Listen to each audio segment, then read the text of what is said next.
이 시간에도 하나님의 음성이 들려지는 복된 시간 되기를 주의 이름으로 축복합니다. 드디어 우리가 오랫동안 기도하며 준비해오던 과테말라 단기 선교를 오늘 떠나게 되었는데요.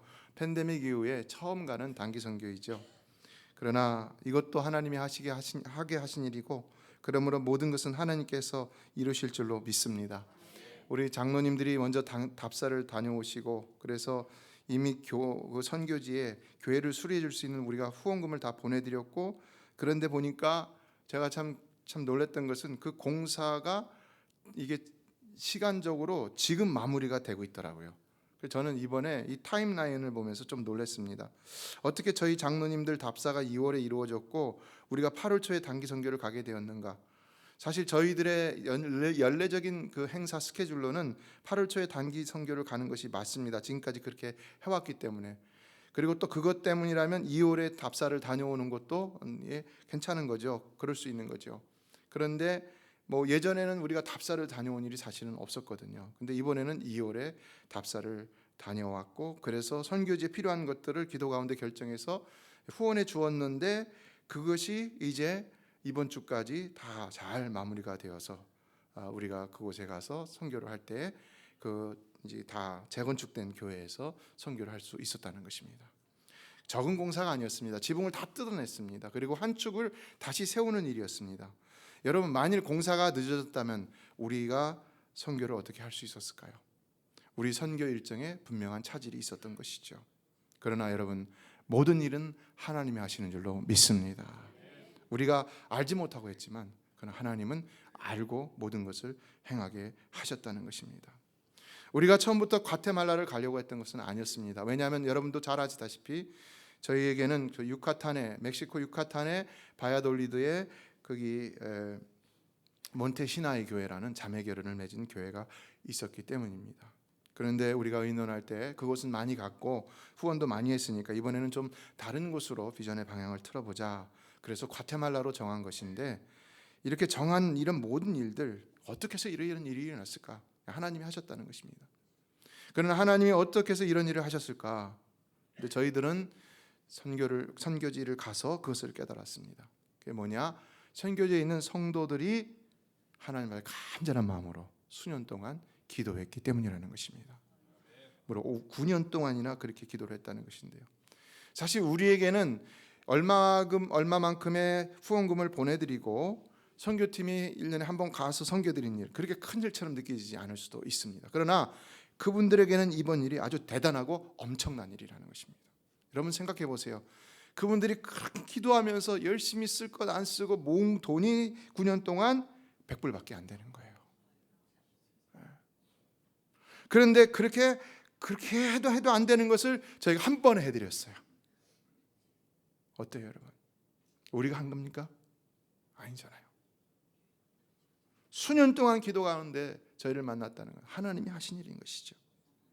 그리고 BBS도 우리가 대부분은 그 교회를 중심으로 하는데, 근데 이번에는 그 교회 옆에 있는 그 마을에 하나밖에 없는 초등학교, 공립학교에서 하게 되었습니다. 우리 지금 팀들이 좀 당황스러워하고 있습니다. 왜냐하면 너무 많은 학생들을 상대로 해야 되니까. 여러분, 얼마나 그 교회가 흥분하고 있을까요? 사실 우리도 상당히 흥분되고 긴장된 마음을 가지고 오늘 선교를 출발하는데요. 그러나 여러분, 이 모든 일에는 오직 하나님의 뜻이 있음을 믿고 마음을 모아 기도해 주시기를 바랍니다. 선교의 현장에 나아갈 때는 교회가 어느 때보다도 한 마음이 되어야 합니다. 한 마음으로 기도하고 한 마음으로 싸우고, 그래서 한 마음으로 승리해야 됩니다. 선교의 현장에 나갈 때는 바로 영적 전쟁을 선포하고 나가는 일이기 때문인 것입니다. 우리가 사단에게 영적 전쟁을 선포한 겁니다. 싸우자. 너 나와. 화장실 뒤로 나와. 나하고 한번 붙어. 싸우자. 그래서 우리는 싸워야 되는데요. 여러분, 싸우는데 전쟁에서 가장 중요한 게 뭡니까? 마음이 하나가 되는 겁니다. 사기가 충천한 것입니다. 근데 우리 편 안에 다른 편도 있고 그러면 안 되잖아요. 그러니까 우리는 한 마음이 되어야 되는 겁니다. 선교는 가는 선교사만 있는 것이 아니죠.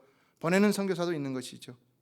예, 저희 선교팀은 메시아교회로부터 파송을 받는 것입니다. 여러분에게 파송을 받는 것입니다. 그러므로 여러분 모두가 보내는 선교사로서 한마음이 되어 이번 선교에 동참해 주시기를 간절히 부탁드립니다. 오늘 본문은 선교에 있어서 중요한 몇 가지를 우리에게 가르쳐주고 있는데요. 첫째, 선교의 주체는 성령님이시라는 것입니다. 믿으십니까? 2절을 보면요, 주를 섬겨 금식할 때에 성령이 이르시되 내가 불러 시키는 일을 위하여 바나바와 사울을 따로 세우라 하시니, 그래서 바나바와 바울을 세워서 선교를 하게 됐다는 겁니다. 초대교회 세계 선교의 전처 기지였던 안디옥 교회의 선교는 성령님이 시켜서 시작된 일입니다. 안디옥 교회가 처음부터 선교사를 파송하고 싶어서 파송했던 것이 아니라 성령께서 선교사를 파송케 하셨기 때문에 하신 일이라는 것인데요. 이처럼 모든 주의 선한 일은 하나님께서 성령을 통해서 성도들의 마음에 감동을 주심으로 하게 하시는 일임을 우리는 깨달아야 하는 것입니다. 성령을 통해서 감동을 주셔서 성도들로 성경에 기록된 모든 주님의 뜻과 명령을 이루도록 하시는 것입니다. 주님의 말씀 안에 있는 것은 행하게 하십니다. 그러니까 주님의 말씀 밖에 있는 것은 안 된다고 고린도전서를 보면 사도 바울이 얘기하고 있습니다. 그것은 성령이 하시는 일이 아니라는 것이죠. 그러므로 우리는 말씀을 가지고 성령이 하시는 일들을 분별할 수 있어야 되는 것인데요. 이와 같은 선교 어떻습니까? 이번에 과테말라 단기 선교도 성령이 하시는 일인 줄로 믿습니다. 이처럼 교회 일은 누구의 아이디어가 아니라 하나님이 하게 하시는 것입니다. 그러므로 성도들은 항상 모든 주의 일들 가운데 이 하나님의 역사, 성령의 역사를 발견하고자 힘써야 되는 것이고, 그래서 순종함으로 그 일을 행할 때는 오직 하나님께만 영광을 돌려야 하는 것입니다. 저도 교회 일 가운데서 제 계획과 제 생각이 있지요. 그러나 제 계획과 제 생각과 다른 얘기가 나왔을 적에 가장 먼저 생각하는 것은 이게 과연 하나님이 기뻐하시는 일이냐라는 것입니다. 하나님이 기뻐하시는 일이냐? 그래서 기도하는 것인데요. 나 하나님이 기뻐하시는 일이라면 내 뜻을 내려놓고 해야 되는 것이죠. 그러므로 이번 선교팀을 과테말라에 보내는 것도 성령의 역사라는 확신을 가지시고 우리가 한마음 한뜻으로 힘써서 함께 선교할 수 있게 되기를 주의 이름으로 축원합니다. 빌보서 2장 13절은 말했죠. 너희 안에서 행하시는 일은 누구라고 그랬어요? 하나님이시라고 그랬죠. 자기 이쁘신 뜻을 위하여 너에게 소원을 두고 행하게 하시나니 모든 일을 원망과 시비가 없이 하라. 우리는 어떤 주의 일에도 반드시 하나님께서 자신의 기쁘신 뜻을 위하여 우리에게 소원을 두고 행하게 하신다는 사실을 기억하면서 그것이 말씀 안에서 행하는 일이라면 한마음이 되어서 그 일을 할 수 있어야 하는 것입니다. 그럼 그 일을 시작하게 하신 하나님께서 그 일을 기쁨으로 이루실 것입니다. 둘째, 성령은 기도하는 교회와 기도하는 성도를 사용하신다는 것입니다. 하나님은 기도하는 사람을 사용하십니다. 2절에서 교회가 금식하였다는 것은 교회가 기도에 전념했다는 얘기인 것이죠. 그냥 기도한 것이 아니라 기도에 전념했다는 것이죠. 우리가 오늘날 보면 여러 가지 금식의 형태가 나옵니다. 주스 금식도 나오고요, 사과 금식도 나오고요. 이건 단식이지 금식이 아니죠. 이게 살 빼려고 하는 금식이지, 단식이지. 근데 성경에 나오는 금식은 어떻습니까, 여러분? 삼시세끼 그야말로 곡기를 끊는 금식이죠. 영지주의자들과 같이 잘못된 이단들은 육체를 영혼의 감옥으로 생각을 했기 때문에 그 육체 안에 갇힌 영혼을 해방시키기 위한 금욕의 방편으로서 금식을 했습니다.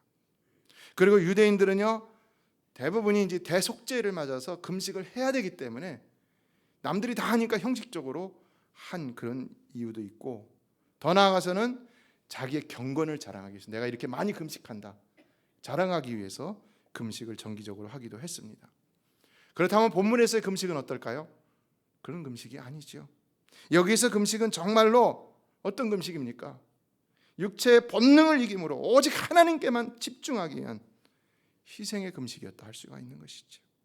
그래서 그 시간을 통해서 정말로 하나님만을 더욱 친밀하게 만나기를 원했고, 더 기도에 집중하기를 원했고, 그래서 위로부터 내리는 능력을 힘입어서 사도행전 2장에 나타났던 그 놀라운 성령의 역사, 사도행전 4장에 나타났던 그 놀라운 성령의 역사, 그 같은 역사를 또다시 바라면서 하나님의 능력을 얻기 위하여서 그들은 그렇게 금식하며 기도하고 있었던 것이죠. 예, 오늘 보면 1절을 보면은 이 안디옥 교회 구성원들에 대해서 나오고 있는데요. 자, 다 같이 한번 1절을 읽어보겠습니다. 시작. 안디옥 교회에 선지자들과 교사들이 있으니 곧 바나바와 니게르라 하는 시몬과 구레네 사람 루기오와 분봉왕 헤롯의 젖동생 마나엔과 및 사울이라. 니게르라 하는 시몬이라는 말은, 니게르는 검은이라는 말입니다. 검은 시몬, 그러니까 흑인이었다는 것인데 흑인 개종자로 보고 있습니다. 그러나 많은 성경학자들은 이 사람이 누구냐? 이 사람이 바로 예수님을 대신해서 십자가를 졌던 구레네 시몬이다, 이렇게 보고 있습니다. 어떻습니까, 여러분? 그는 십자가를 자발적으로 지은 것이 아니었습니다. 억지로 지은 겁니다. 다시 말해 그는 예수를 모르는 사람이었습니다. 근데 로마 궁정이 시켜서 그냥 십자가를 진 것밖에 없었다는 것이죠. 그럼에도 불구하고 억지로 십자가를 졌는데 오늘 본문을 보니까 그가 엄청난 축복을 받았다는 거죠. 엄청난 축복을 받아서 그가 선지자들과 교사들 중에 있었다는 것입니다. 얼마나 큰 축복입니까? 여러분, 세상에서 가장 큰 복은 뭐라고 생각합니까? 재벌이 되는 것입니까? 대통령이 되는 것입니까? 뭐라고 생각하십니까? 저는 어제 저희 교회 이 본당을 사용하고 있는 스페인시 교회 윌리엄 목사님의 큰딸 장례식을 다녀왔는데요. 그 아름답고 똑똑하고 겸손하고 성실한, 아주 성품이 너무 좋아요. 제가 2006년도에 이곳에 왔는데 그 딸이 태어난 해가 2005년입니다. 그러니까 제가 오고 가면서 본 그것이 그의 생애 전부, 거의 전부를 본 겁니다. 제가 봤을 적에 얼마나 그 아이가 정말 착하고 성품이 좋았는지. 근데 왜 하나님이 데려가신 것입니까? 믿음도 아주 좋았다고 그래요. 멀리 학교 갈 수 있는데도 불구하고 가까운 데 학교를 정한 것도 교회에서 섬기기 위해서. 그날도 찬양 연습을 하고 키보드를 치고 기도회를 하고, 그리고 집으로 가다가 잠깐 쇼핑몰에, 친구 픽업해서 쇼핑몰에 들렸다가 레프트 턴을 하려고 하는데 갑자기 이쪽에서 없던 차가 나타나고 치고 나간 겁니다. 그 두 차가 19살의 그 아이가 그 아이들이 두 차가 카 레이스를 하고 있었대요. 자동차 경주를 하고 있었대요. 그러니까 브레이크도 안 밟고 그냥 치고 나갔다는 거예요. 그래서 이 드라이버 사이드에 있던 사람들은 둘 다 죽은 거예요, 그 자리에서. 이쪽에 있던 사람 두 아이들은 중상을 입었지만 지금 좋아지고 있는데, 그러나 어떻게 이런 일이 있을 수 있느냐? 정말로 흠없고 정결하고 예수님을 너무나도 사랑하고 신앙생활 열심히 하고 그 부모님도 충성된 일꾼인데, 저는 그 예배가 3시간을 드리더라고요. 전 3시간 다 못 드리고 신방 때문에 나왔는데, 그 목사님이 마지막에 설교하는데 말씀을 너무 잘 전하시더라고요. 여기 우리 교회 이 스페니시 목사님, 윌리엄 목사님, 영어하고 스페니시를 섞어서 말씀하시는데 말씀을 너무 잘하시더라고요. 정말 진실된 분이시더라고요. 그런데 어떻게 그런 일이 있냐라는 것입니다. 어제 신방을 가서 이야기를 전했는데 그곳에 있던 어느 분이 그런 말씀하십니다. 예수님 잘 믿으면 모든 것이 잘 되고 어려움이 없어야 하는 줄 알았는데 살다 보니까 그게 아니었어요. 그러면 예수님 믿는 게 뭡니까? 그러면서 그분이 하는 말이, 그게 진짜가 아니잖아요. 우리가 교회 나가는 이유가 그게 진짜가 아니잖아요. 여러분 어떻게 생각하십니까? 그럼에도 불구하고 우리 마음에는 그러한 것이 잘 되기를 원하는 바람이 있는 것은 당연한 인지상정이죠. 있죠. 그러나 우리가 진정한 신앙인이라면 어떻게 해야 되겠습니까? 그날 그 윌리엄 목사님은 욥기 1장 18절 이하를 가지고 말씀을 전해주셨는데요. 뭔지 아시죠? 그의 17아들과 3딸이 다 죽어버렸어요. 그도 윌리엄 목사님 그러더라고요. 열이 죽은 거나 하나가 죽은 거나 아픈 건 똑같습니다. 근데 뭐라고 고백합니까? 주신 이도 여호와시요 거두신 이도 여호와십니다. 정말 믿음의 사람이라면 이런 고백을 할 수 있어야 된다는 것을 얘기하고 있어요. 얘기했습니다. 여러분은 어떻게 생각하십니까? 그래서 그분은 오히려 내가 낳은 딸이라도 내 것이 아니다, 하나님이 나에게 주신 것이다, 그 이쁘고 똑똑하고 성품이 좋고 겸손한 험블이라는 말을 많이 썼어요. 아이가 정말로 이쁘거든요. 그럼 누가 얘기를 해준다고 합니다. You're so beautiful 그러면요, 그냥 가만히 속삭인다고요. Thank you, thank you. 정말 그럴 것 같아요.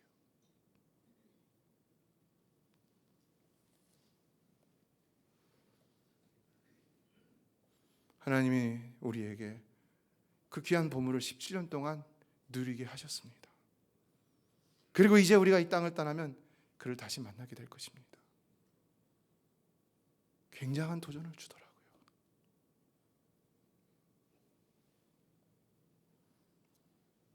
그렇다면 무엇이 가장 큰 축복이라고 생각합니까?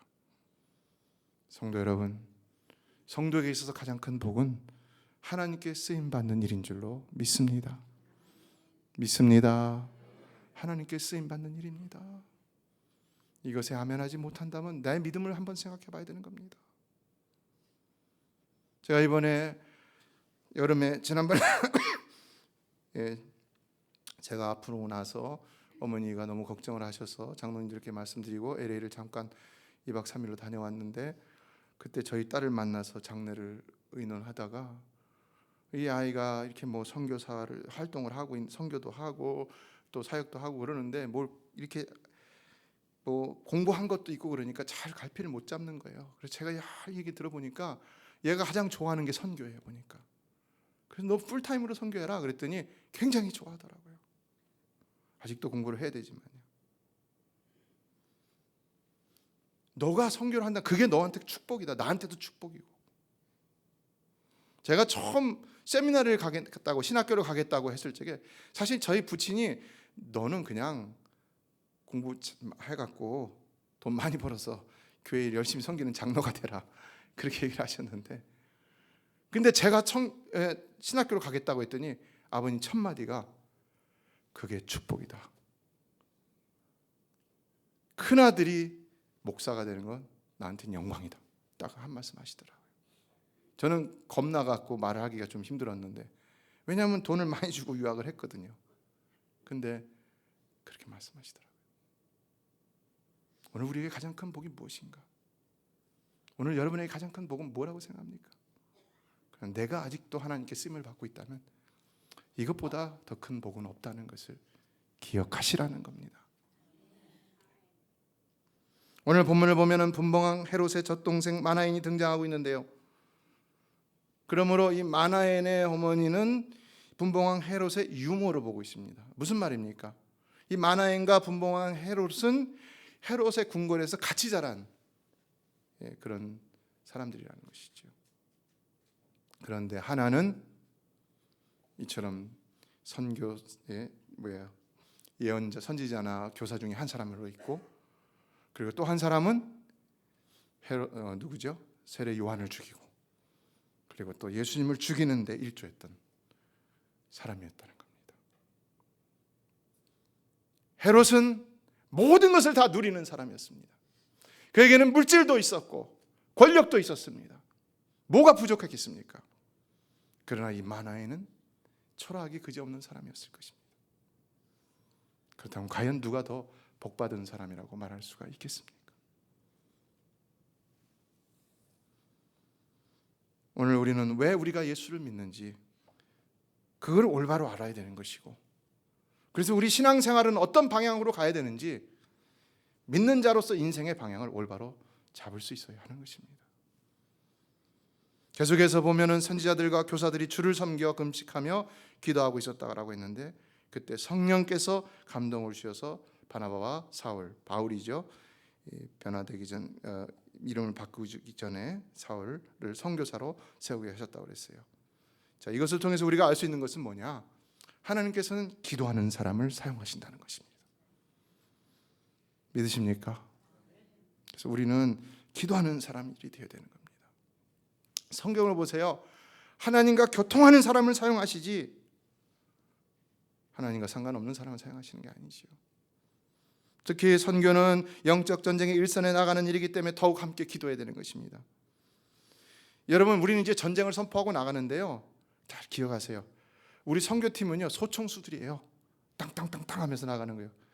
그러면 미사일과 폭탄은 누가 쏴줘야 됩니까?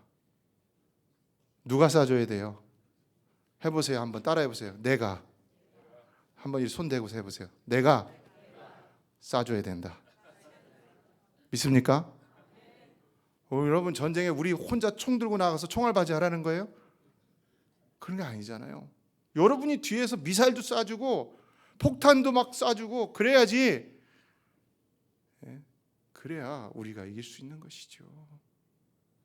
아니, 소총만 들고 나가갖고 딱딱딱딱딱. 그래서 우리는 한마음 한뜻이 돼야 됩니다. 베드로전서 5장을 보면은 너희 대적마귀가 우는 사자가 두루다니며 삼킬 자를 찾고 있다고 그랬어요. 어느 때 그런다는 겁니까? 모든 때에 그런다는 겁니다. 성교뿐만 아니라 모든 때에 그런다는 것입니다.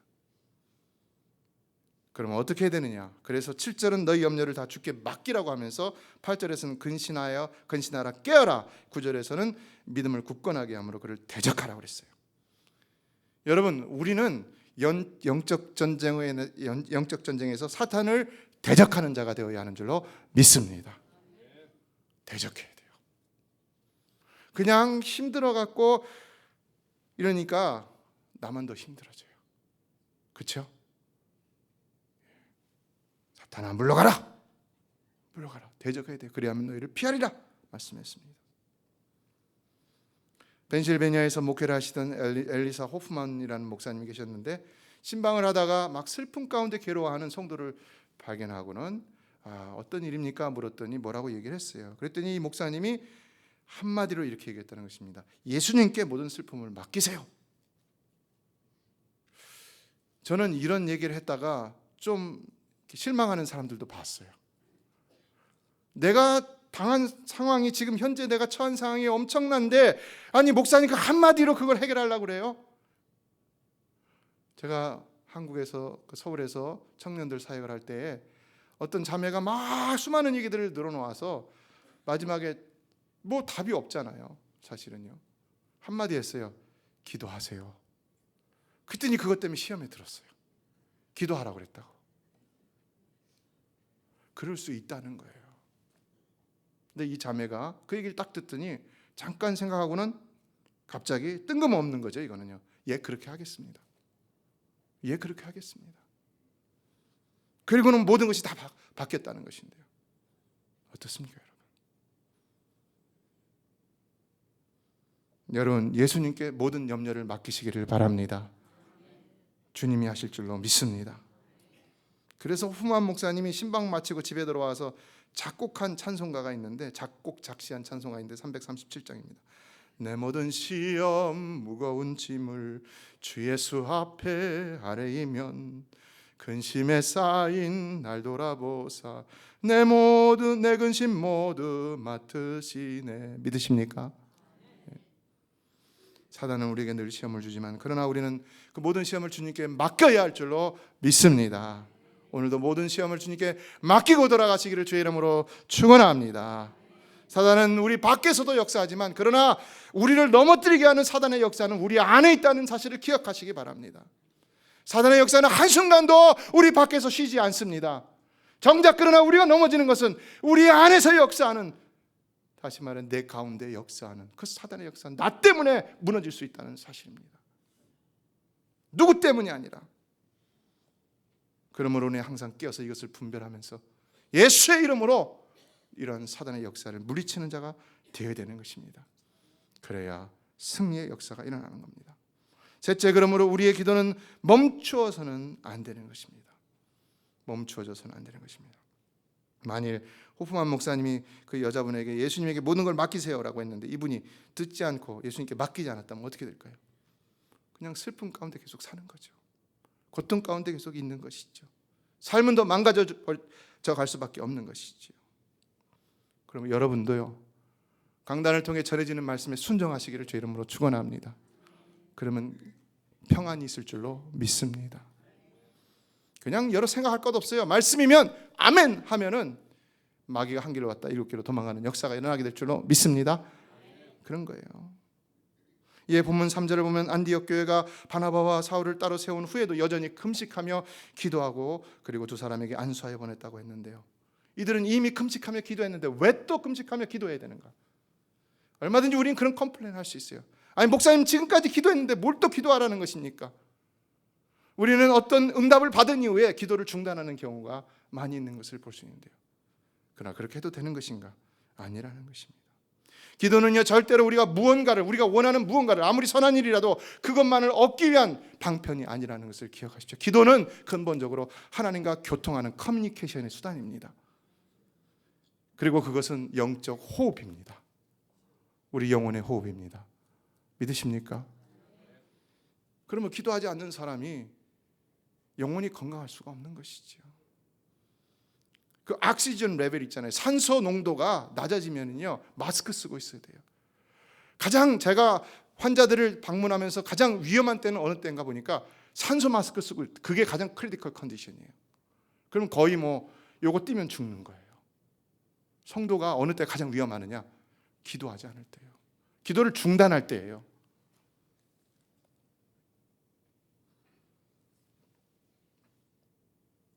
그래서 제가 이 암 수술을 하고 난 다음에 너무 정말 몸이 안 좋았어요. 피곤하고 힘이 없고 마음도 다 바닥이고, 그래서 좀 쉬고 싶은 마음이 많이 있었는데요. 그래서 좀 새벽기도 좀 빠지고 많이 그러면서 잤어요. 그냥 좀 자는 게 좋겠다가 싶어갖고 또 그렇게들 권면을 해서 그랬더니요 몸은 좀 나아질지 모르지만 마음은 안 나아지고 영적으로는요 바닥을 가게 돼요. 힘들어지더라고요. 어떻게 회복이 되느냐? 이 영적인 힘은요 기도를 통해서 회복이 됩니다. 믿으시기 바랍니다. 오늘 여러분 건강한 것 같지만 기도하지 않는 사람은 건강하지 못하다는 걸 알아야 되는 겁니다. 이게 별 차이가 안 납니다. 그걸 잘 몰라요. 그러나 기도하면요 하나님 주시는 힘이 있습니다. 특히 제가 지난 한 주간 동안 기도하면서 더 그것을 느꼈는데요. 기도로 승리하는 여러분 되시길 주의 이름으로 축원합니다. 그래서 오늘 본문을 보면 사도 바울이 이 바예수라는 이 유대인 거짓 선자에게 외치는데요. 담대하게 외치죠. 모든 거짓과 악행이 가득한 자여 마귀의 자식이요 모든 의의 원수여 주의 바른 길을 굳게 하기를 그치지 아니하겠느냐 외치고 있어요. 영적으로 담대한 사람은요 사단의 공격 앞에 그냥 유연하게 그냥 넘어가거나 쓰러지는 게 아니라 맞서서 대적하여 승리하는 사람이라는 것입니다. 그런 성도가 되시길 주의 이름으로 축원합니다. 그래서 11절을 보면 이렇게 말하는데요. 다 같이 읽겠습니다. 시작. 보라 이제 주의 손이 내 위에 있으니 내가 맹인이 되어 얼마 동안 해를 보지 못하리라 하리니 즉시 안개와 어둠이 그를 덮어 인도할 사람을 두루 구하는지라. 하나님의 역사가 일어난 것이죠. 여러분 기억하세요. 우리가 과테말라 가는데요 사단의 역사가 없을까요? 저는 그렇게 생각합니다. 우리가 전쟁을 선포하고 전쟁터로 일선으로 나갈 때는요 벌써 사단의 군대는 쫙 진을 치고 있다는 거예요. 그런 생각 안 들어요 여러분? 그렇죠. 그러나 그게 중요한 게 아니죠. 여러분 우리가 싸움은 이기는 줄로 믿습니다. 그래서 여러분 같이 기도해 주셔야 돼요. 두려워하지 마시고. 이제 우리 장모님이 이 일기예보를 보니까 70% 60% 매일같이 비가 온다고 그래요. 그러나 여러분 하나님의 기적의 역사가 일어나게 되길 주의 이름으로 축원합니다. 여러분 우리 함께 기도하면 역사는 일어날 줄로 믿습니다. 말씀을 맺습니다. 끝으로 12절을 보면 이에 총독이 그렇게 된 것을 보고 믿으며 주의 가르치심을 놀랍게 여기니라고 했는데 우리 가운데도 이번 선교를 통해서 놀라운 하나님의 역사가 보여지게 되기를 주의 이름으로 축원합니다. 교회는 항상 하나님 나라 확장을 위해서 역동적으로 일하는 교회가 되어야 되는 겁니다. 내가 몸이 힘들고 어렵다고 해서 그걸 중단하면 안 되는 것입니다. 그거를 행할 때 우린 더 지치고 소모적이 되는 것이 아니라 평안하여 든든히 설 수가 있는 것입니다. 제임스 패커 신학자는 목사님은 세속화되어가는 교회를 온탕에 비유했는데 오늘날 현대 교인들은 따뜻한 물에 몸을 담그면 금세 긴장이 풀어지고 기분이 좋아지는 온탕을 가는 것 같은 목적으로 교회를 다니는 사람들이 많이 있다 이런 얘기했습니다. 그러나 이게 바로 세속화라는 겁니다. 다른 게 세속화가 아니라. 그러므로 우리 교회는 항상 하나님 나라의 사명, 하나님께서 우리에게 주신 하나님 나라 사명을 위해서 표와 같이 세대를 넘고 민족과 민족을 넘어서 계속해서 앞으로 전진하는 교회가 되기를 주의 이름으로 축원합니다. 함께 전진하는 교회가 되길 주의 이름으로 축원합니다. 하나님께서 이 교회를 더 축복하시고 또 여러분을 축복하셔서 더 놀랍게 사용하실 줄로 믿습니다. 저는 이번에 새가족 환영회를 보면서 하나님께 정말 감사를 드렸습니다. 우리 교회도 사실 안 나오는 사람들이 있지만은 그러나 안 나오는 그런 사람들보다 더 훨씬 많은 사람들 하나님께서 보내주셨어요. 이렇게 많은 분들을 보내주시는 교회가 이 주변에 그렇게 흔치 않거든요. 그래서 너무 감사를 드렸습니다. 모든 건 하나님이 하시는 거라고 믿는데요. 그러나 하나님이 그렇게 하시는 이유가 뭡니까? 저는 하나님께서 반드시 이 메시아 교회를 앞으로도 부흥시켜 줄 줄로 믿습니다. 그러나 그렇게 하시는 이유가 뭡니까? 하나님이 사용하시려고 그러는 거예요. 꼭 기억하시고 순종으로 헌신하는 우리의 손과 발, 마음과 우리의 물질과 모든 삶이 되기를 주님의 이름으로 축원합니다. 기도하겠습니다.